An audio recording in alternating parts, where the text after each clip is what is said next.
Doutor Paulo, eu quero começar a nossa entrevista dizendo algumas coisas. Primeiro, que você é absolutamente livre para responder as minhas perguntas da maneira que achar cabível, diferentemente da velha mídia. Aqui não tem censura nenhuma. Então, esse é o primeiro disclaimer. O segundo disclaimer que eu quero fazer para o meu espectador é de que nós vamos tratar aqui do indiciamento pela Polícia Federal do tal do inquérito do golpe. E, segundo a imprensa, eu sou um dos indiciados pela Polícia Federal nesse mesmo inquérito. Então, eu quero avisar o meu espectador que a minha posição aqui não é, portanto, de imparcialidade. Eu tenho uma opinião muito clara e honesta com os espectadores a respeito desses acontecimentos. Mas, ainda assim, eu vou me esforçar ao máximo para extrair a posição do entrevistado da forma mais honesta e franca possível. Doutor Paulo, você, e eu vou chamar de você porque o clima aqui do programa é informal, você, como disse, já teve aqui no... Por favor. Não, é que se eu tivesse na televisão eu ia chamar de senhor, etc. Mas eu vou aqui. Não tem sentido o pronome de tratamento aqui. Não tem. Então, vamos assim, se eu me confundir e chamar de senhor por força de hábito, me corrija. Mas você já esteve aqui no Paulo Figueiredo Show, e recentemente eu vi que você teve em 2 programas de entrevistas, pelo menos, né? Primeiro no Estúdio I, numa entrevista que repercutiu muito, muito positivamente, inclusive, eu vou falar um pouco mais sobre ela. Mas ontem, no programa do Capês, no Linha de Frente, da Jovem Pan. Participei tanto do Linha de Frente tantas vezes, era comandado, inclusive, depois foi comandado pelo meu amigo Pavinato, e eu fiquei um pouco impressionado, porque uma das raras vezes que eu estava assistindo a Jovem Pan nos últimos tempos, estava assistindo a sua entrevista, e enquanto você falava, o Capês, visivelmente constrangido, te cortou abruptamente e disse que continuariam a entrevista em um outro dia. E piora, o trecho da sua entrevista foi cortado e retirado no ar da Jovem Pan no YouTube. Eu me senti na União Soviética. Até o presidente Bolsonaro chegou a repostar uma publicação da minha amiga sobre isso, dizendo que você tinha sido censurado. Eu tenho que te fazer essa pergunta. O que aconteceu? O que foi isso na Jovem Pan? Paulo, esse foi um episódio bem desagradável, tá? O Fernando Capês, que você conhece, é um grande amigo meu, pessoal, com uma excelente formação acadêmica, olhando do Ministério Público, procurador de Justiça aposentado, ex-deputado estadual, um grande comunicador e uma pessoa extremamente correta na sua atividade profissional, enfim. E me convidou justamente para falar sobre a apresentação do relatório final do inquérito da PET 1200, que trata aí efetivamente do suposto roteiro de golpe, a exemplo do que eu havia falado na sexta-feira no programa da André Sadina, no estúdio da Globo News. E com muito gosto, muita satisfação, eu fui lá, já havia estado no Linha de Frente uma ocasião com o Capês, e evidentemente que eu fui ali tratar da linha de defesa, tratar das questões do inquérito, tratar do que vinha sendo imputado ao meu cliente e a tantas outras pessoas, enfim. E, num dado momento, logo poucos minutos após o início da minha entrevista, eu ainda estava colocando os fatos que precederam o segundo turno da eleição e que, de uma certa forma, trouxeram a insatisfação do povo e o levou às ruas de forma espontânea, sem nenhum tipo de estímulo do presidente Bolsonaro. E quando eu exemplifiquei alguns episódios nesse sentido, inclusive a censura da própria Rádio Jovem Pan, nós tivemos jornalistas de peso que foram afastados e a rádio efetivamente foi muito pressionada. Nesse momento a minha fala foi interrompida e eu quero justiça que seja feita. Nitidamente não foi pelo Capês. O Capês certamente recebeu no ponto no ouvido alguma orientação superior. Então eu faço questão de dizer que não foi uma iniciativa dele, que jamais faria isso. Foi uma iniciativa da própria rádio. Dos donos, né? Porque, conhecendo a dinâmica da Jovem Pan, eu duvido que algum funcionário tivesse tido a ousadia de tomar a decisão de tirar um entrevistado do teu naipe do ar. Mas nós vimos aí uma situação assim chocante, pegou muito mal.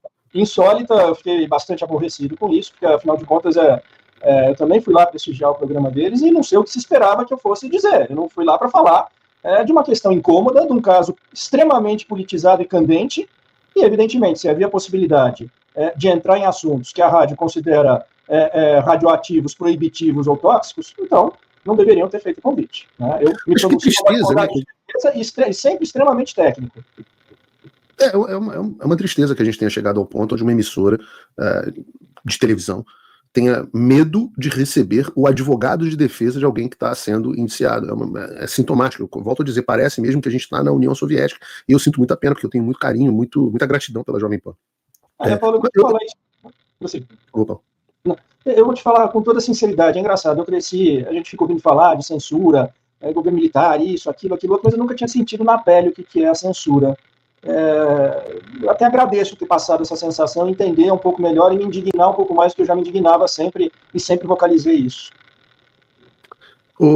E você estava presencialmente no estúdio, Paulo? Presencialmente no estúdio. Eu fui até o edifício Winston Churchill lá na Avenida Paulista. E aí ele interrompeu aquela entrevista e tal, você estava ali sentadinho ali no estúdio. O que aconteceu? Tiraram seu microfone? Não, aí fecharam para uma matéria, eu levantei, peguei o microfone e fui embora. E ninguém da produção nem te explicou o que aconteceu? Não. Depois o Capês, evidentemente meu amigo, me ligou, muito constrangido, esclarecendo que nem precisava ser esclarecido, porque eu sei que não foi uma iniciativa dele. Mas, como eu disse para você, é engraçado, é curioso, né? A gente ouve falar de censura, mas quando a gente sente na pele, é muito diferente. Que coisa impressionante. Bom, se te serve de consolo, Paulo, a gente já está com o dobro da audiência no YouTube que você estava ontem, e a gente nem começou propriamente a entrevista, então acho que você vai falar com uma audiência maior aqui hoje. Deixa eu entrar na sua outra entrevista, que foi uma entrevista na Globo News, e é só você mesmo que me faz assistir 40 minutos da Globo News, porque foi uma entrevista muito reveladora. As suas respostas, eu tenho que dizer aqui, deixaram os apresentadores, os jornalistas do programa desconcertados. O coitado do Otávio Guedes ficou completamente perdido. O Valdo Cruz, coitado, não tem nem que ir para acompanhar o teu raciocínio. E o meu único problema com essa entrevista, Paulo, foi você elogiando o jornalista, porque ali, tirando André Sadi, o time ali é muito ruim, é a Série C, que só tá por reserva de mercado. Mas, de maneira geral, a treta que tá, não vou te deixar nessa justa de comentar minha alfinetada na Globo News, não. De maneira geral, a treta principal, a entrevista repercutiu muito bem, realmente foi muito elogiada, mas saiu uma treta principal que está acontecendo agora, que você deu uma resposta e ela foi descontextualizada, algumas pessoas subentenderam que você, ou na verdade o presidente Bolsonaro, naquela ocasião estava se esquivando e colocando toda essa responsabilidade do inquérito do golpe nos militares. Tá? Eu vou te dar exemplos. Dentro dessa ideia saiu no Globo, na coluna do Lauro Jardim, uma matéria com a declaração do advogado do general Mário Fernandes sobre a sua fala na entrevista, de que o Bolsonaro não seria beneficiado pelo golpe, mas sim uma junta militar. E aí o advogado do general Mário Fernandes disse: a colocação dele é irresponsável, ele é advogado de defesa ou promotor, está atuando como promotor. Como faz isso? Me causa perplexidade. A própria Andréa Sadi publicou uma notícia semelhante, dizendo: a estratégia da defesa do Bolsonaro é rifar militares, avaliam indiciados por tentativa de golpe. Eu não. Saiu também no Walter Maierovitch, do UOL, hoje, a notícia: Bolsonaro deu meia volta para complicar generais da banda golpista. Ou seja, eu vou dizer que, para mim, parece haver claramente dentro da velha mídia uma certa empolgação e quase que uma tentativa de criação de intriga entre a defesa dos militares e o presidente ex-Bolsonaro, ou a defesa do ex-presidente Bolsonaro. E eu vou perguntar aqui de forma direta, que é a minha característica, Paulo.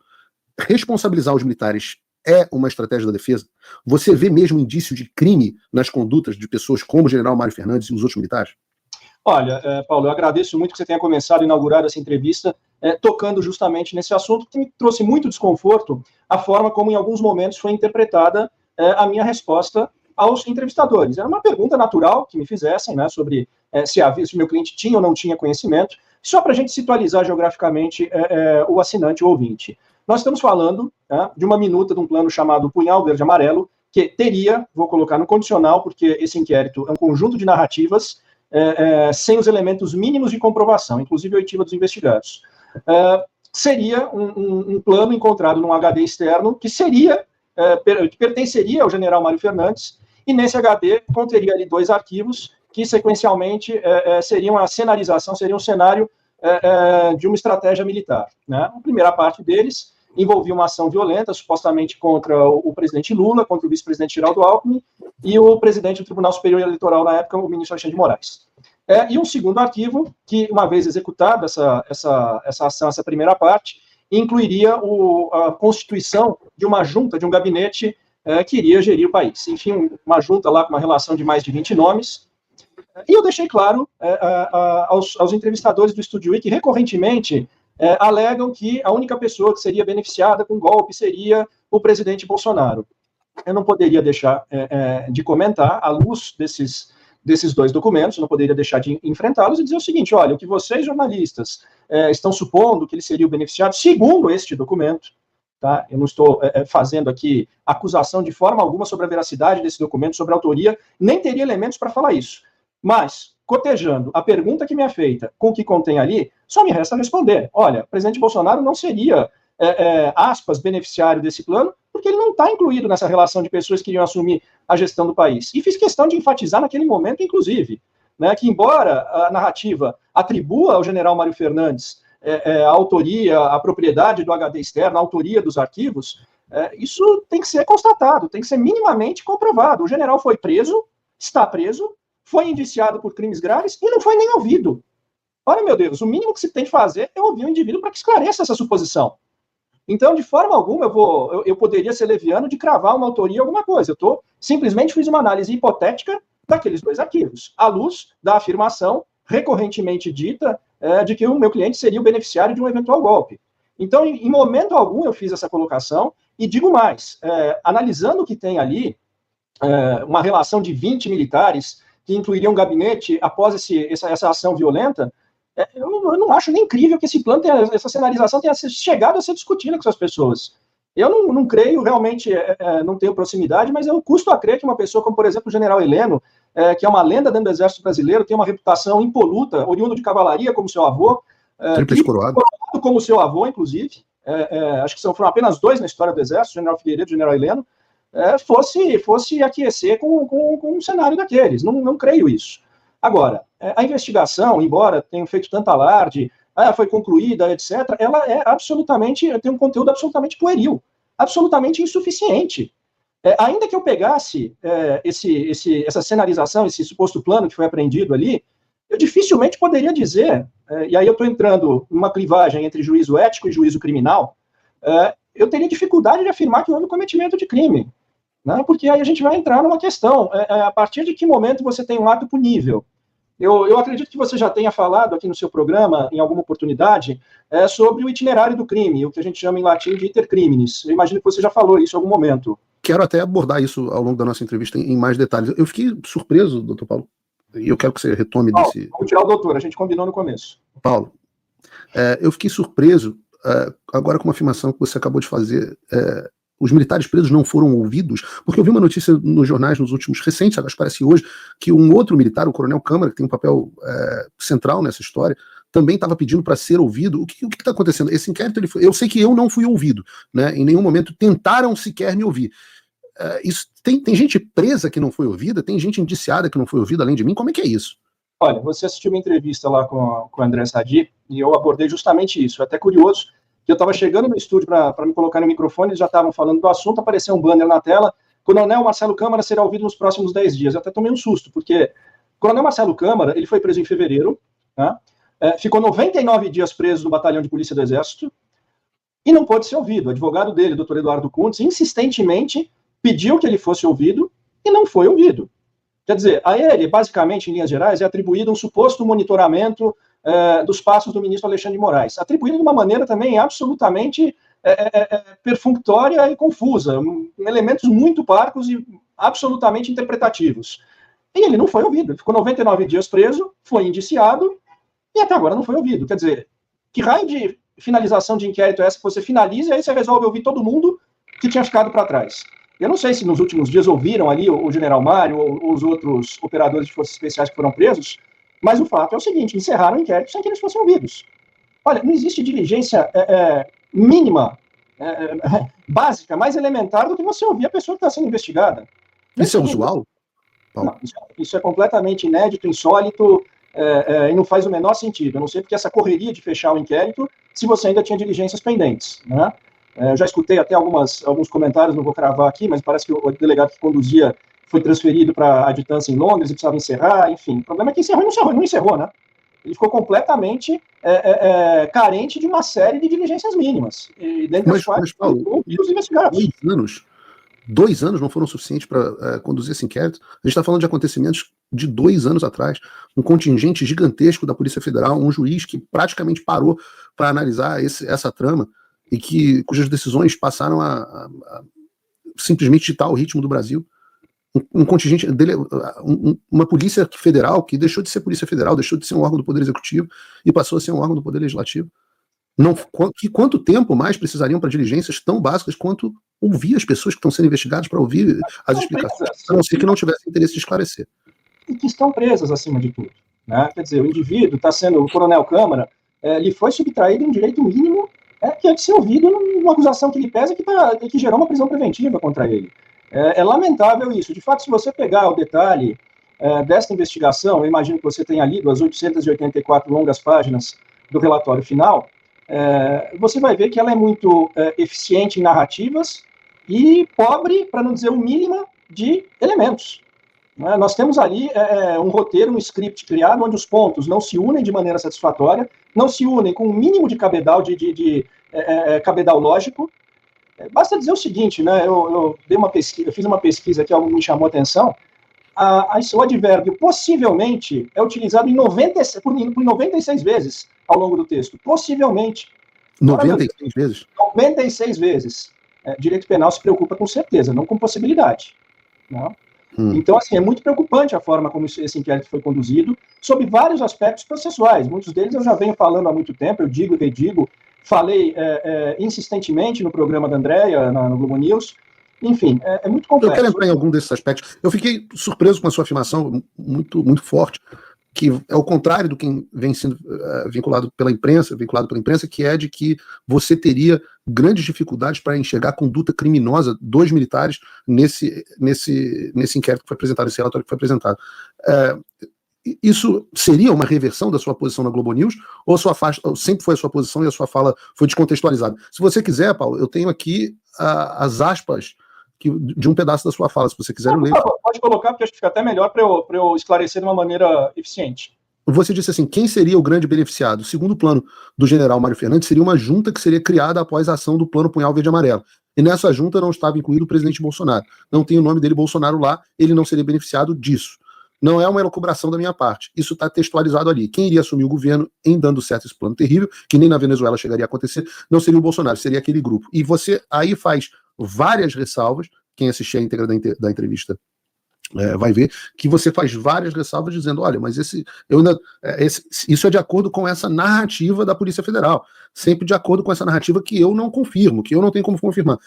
Há uma reversão na tua posição ou essa sempre foi a posição? Não, sempre foi a minha posição. O que acontece é que talvez ela tenha sido mal interpretada em alguns veículos de comunicação, de alguns jornalistas, enfim, e nem acho que tenha sido maldosamente, mas... Eu acho. Agradeço o espaço para eu poder esclarecer, então, ainda mais. Na minha concepção, nós temos uma narrativa que, eu repito, é cheia de presunções e carente de comprovações. Né? Eu repito, usa o advérbio possivelmente por 96 vezes. Então, alguma coisa de muito errado está nessa longa investigação. O relatório se foca muito nessa questão desse plano Punhal Verde e Amarelo, que, volto a dizer, teria sido encontrado num HD externo, que seria de propriedade do general Mário Fernandes, e trazendo ali, por escrito, um roteiro de plano em 2 fases.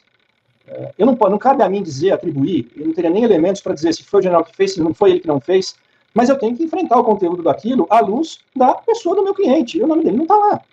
Isso não está querendo dizer que eu estou acusando A, B ou C de estarem tramando golpe nas minhas costas, ou que seria o golpe do golpe. Criaram várias expressões, até me aborreci outro dia com o jornalista, falou, o senhor falou o golpe do golpe. Nunca usei essa expressão. Eu nunca usei essa expressão.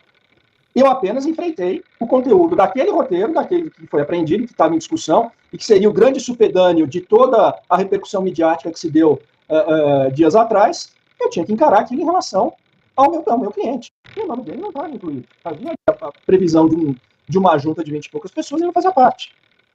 E ainda fiz a ressalva. Será que, ao colocar o nome dessas pessoas, seja lá quem for o autor desse plano, será que ele combinou com os russos? Será que essas pessoas saberiam disso?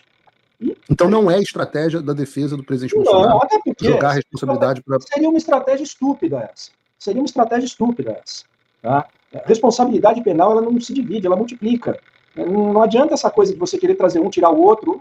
As responsabilidades têm que ser individualizadas. E naquele contexto, de fato, essa investigação dura 2 anos, Paulo, de verdade, que tentou-se ao longo do tempo plugar o presidente Bolsonaro aos episódios do 8 de janeiro. Essa questão de Punhal Verde e Amarelo, Copa 22, a gente até depois pode comentar isso aqui sobre uma perspectiva mais ampla do caso. Esses episódios surgiram recentemente. O que se tentou o tempo inteiro, e por isso esse inquérito não acabava, era conectar o presidente Bolsonaro a algum ato violento. Ou, de outra sorte, ficaria muito difícil promoverem um indiciamento e, pior ainda, uma acusação contra ele. Aliás, continua muito difícil, porque não conseguiram relacioná-lo ao 8 de janeiro. Como também não conseguem... 8 de janeiro. Pessoal, algumas pessoas estão reclamando que quando você fala tem um sonzinho, no fundo. Não sei se talvez seu telefone esteja perto do microfone, alguma coisa do tipo, pode estar causando uma interferência. Ou... Ele está desligado. Deixa eu tirar o meu para trás. Pronto. Vamos ver se melhora. Não sei. Não, continua. Quando você fala, tem um falando junto. Não sei exatamente o que é. Vê se melhorou aqui. Melhorou? Estou tentando ajustar o som aqui. É só quando você fala, é engraçado. Talvez seja do próprio computador, mas não está atrapalhando o som, não. É só porque o som não fica tão limpo. Mas eu quero entrar em algumas questões importantes, porque uma das questões que tanto o presidente Bolsonaro quanto você tem afirmado é que do problema com o julgador. Né? Há um problema com o julgador, com a pessoa que está conduzindo, julgando esse inquérito. Um desses pontos tem a ver com o presidente Bolsonaro ser, talvez por fato do Alexandre de Moraes ser um opositor ao presidente Bolsonaro. Há também a questão da prevenção dele para ter atuado em todos esses casos. Há ainda a questão dele atuando como juiz, vítima, promotor, com múltiplos papéis. Qual é a tua visão a respeito dessa situação e qual seria o remédio para ela? Pois é, Paulo, eu venho falando isso desde o começo, né? Esse inquérito, essa PET, né, de petição, ela se ressente de uma série de nulidades processuais graves e que se acumulam, não se sucedem. Em primeiro lugar, a gente tem a questão da própria competência, né? Os investigados, nenhum deles tem foro especial por prerrogativa de função. Então, originariamente, essa investigação não deveria estar tramitando na Suprema Corte, sim, no juízo de primeira instância. Ocorre que, agora em 2024, e muito possivelmente para validar essas investigações decorrentes aí do governo Bolsonaro, etc., o Supremo Tribunal Federal exumou um entendimento antigo de que o foro por prerrogativa de função permanece mesmo após a finalização do mandato. É curioso porque em 2018 o Supremo já havia modificado esse entendimento para dizer que cessava com o encerramento do mandato, e agora em 2024, no caso da senadora Rosa de Freitas, eles revisitam esse entendimento, e já na perspectiva de que temos ali o caso Marielle Franco e os casos envolvendo o presidente Bolsonaro em linha de apreciação. Mas... Eu li um artigo seu no Globo a esse respeito, acho que o Bruno tem até... Quanto tempo foi? 15 dias, né? 15 dias atrás, então, essa ideia de quem é julgado pelo STF ou não, que é popularmente chamado de foro privilegiado, o STF muda com frequência, pelo que eu li no seu artigo, o entendimento de quem ele pode e deve ou não julgar, correto? Corretíssimo. Então, antigamente, era... Esse artigo aí mesmo. E é curioso que essa modificação de entendimento ela é quase sempre contemporânea a alguma questão, vamos dizer, mais rumorosa, de maior repercussão, que esteja ali em vista de ser encaminhada ou não à Suprema Corte. Então, ao meu sentido, a gente teria uma questão aí de competência grave, e isso aqui eu venho falando desde o começo. Ou seja, o caso deveria estar na primeira instância. Deveria estar na primeira instância, com certeza. Qual o sentido de presentes, vacinas, esses casos estarem correndo no Supremo Tribunal Federal? Nenhum. Inquéritos dentro do Supremo Tribunal Federal, pelo regimento, é para fatos havidos dentro da Corte. No caso de vacinas, no caso de presentes, nós não temos nem um fato ocorrido dentro da Corte e também não temos ninguém com prerrogativa de função a justificar essa competência extraordinária. Enfim, o segundo ponto, Paulo, que você já viu, você foi comentar várias vezes aqui, e que eu também reputo talvez mais grave ainda. Em 2019, o ministro Toffoli, quando presidente da Corte, ele abre o chamado inquérito das fake news e designa como relator o ministro Alexandre de Moraes. Em princípio, aquele inquérito era para apurar ameaças e ofensas aos ministros da Suprema Corte, muitas vezes veiculadas por redes sociais, enfim, no ambiente digital. Isso até serviu de fundamento para dizer que no ambiente digital esses fatos poderiam ter acontecido dentro do Supremo também, quer dizer, poderiam ter acontecido em qualquer lugar do planeta. Mas, enfim, uma das maiores gambiarras jurídicas da história, mas prossiga. Foi um bom contorcionismo, eu diria. O fato é o seguinte, a partir deste inquérito, criou-se uma subcategoria de inquéritos nominada de petições, que o próprio ministro Alexandre, quando tomava conhecimento ou era acionado, por exemplo, pelo TSE que ele presidia, ele abria uma petição para apurar aquele fato e sempre com aquele parágrafo dizendo que havia conexão probatória com o inquérito principal das fake news. E assim, dentro disso acabou indo vacina, acabou indo presentes, acabou entrando o Elon Musk, enfim, acabaram entrando aí episódios atrás de episódios, e esse inquérito já se arrasta há 5 anos. Enfim, dentro desse inquérito também acabaram colocando essa questão ligada ao suposto roteiro de golpe, 8 de janeiro, etc, etc. Então nós temos aí o que acontece. Nós temos o ministro Alexandre abrindo uma subinvestigação e distribuindo para ele mesmo. Então nós temos um problema aí também de prevenção, além da competência. O Alexandre não é prevento para apreciar o que ele bem entender. Então, competência é qual é o tribunal certo para julgar um determinado caso. E perfeito. Prevenção é quem se o julgador deve ser o mesmo de outros casos, é isso? Exatamente. A princípio, a distribuição dos casos ela deve ser livre, deve ser por sorteio. Então, mesmo que mantivessem a competência do STF, todos esses casos deveriam estar sendo julgados por ministros diferentes, porque não há nenhuma correlação entre fake news e vacina. Exatamente. É esse o ponto. Mas o ministro distribui para ele mesmo. Então nós nos ressentimos também na questão de prevenção. A somar-se a isso, nós temos algo que tem sido muito comentado nos últimos dias na imprensa, que é o fato do ministro Moraes se colocar na posição de vítima dos fatos apurados, ao mesmo tempo em que se mantém como presidente da investigação, relator, inclusive, de futura ação penal. Esse, para mim, é um vício gravíssimo, Paulo, e é curioso, as pessoas, o tempo passa, a gente vai esquecendo de alguns episódios. Sempre que eu falo dessa questão, desse multiposicionamento do ministro Moraes dentro do mesmo caso, e que ofende ao sistema acusatório nosso, eu lembro muito do caso, eu não gosto muito do protagonista do caso, pelo menos das atitudes que ele teve que levar a se tornar réu, mas é o caso do ex-deputado Daniel Silveira. Né? Só para recordar que o assinante, Daniel Silveira, faz uma live, ou foi em redes sociais, e faz uma série de ofensas, impropérios, a meu ver, absolutamente inadequados a um parlamentar, contra 3 ministros do Supremo. Né? E faz de forma grosseira, agressiva, realmente inadequada. Eram o ministro Fachin, Barroso e Alexandre de Moraes. Muito que bem. Ele sofre o processo que todos nós conhecemos aqui, e ao final é condenado, aquela pena, a meu ver, exagerada, entrou-se na discussão da imunidade parlamentar, etc. Mas para mim tem algo que fulmina esta condenação de morte, e que foi muito pouco falado. Ele foi julgado pelas próprias vítimas dele. 3, e uma delas era a relatora do caso. Então, assim, eu vejo aquilo com perplexidade. De novo, eu não preciso entrar na discussão da extensão da imunidade parlamentar, ou se a pena foi muito alta ou foi muito baixa. Numa concepção de direito penal contemporâneo, no mundo ocidental, é inconcebível que uma vítima figure como julgador. Eu chego a me perguntar, não é em que democracia isso acontece? Eu chego a me perguntar em qual ditadura isso acontece. Certo. Então, insólita que é essa situação e que, odiernamente, se repete nesse caso da PEC 1200, do roteiro do golpe.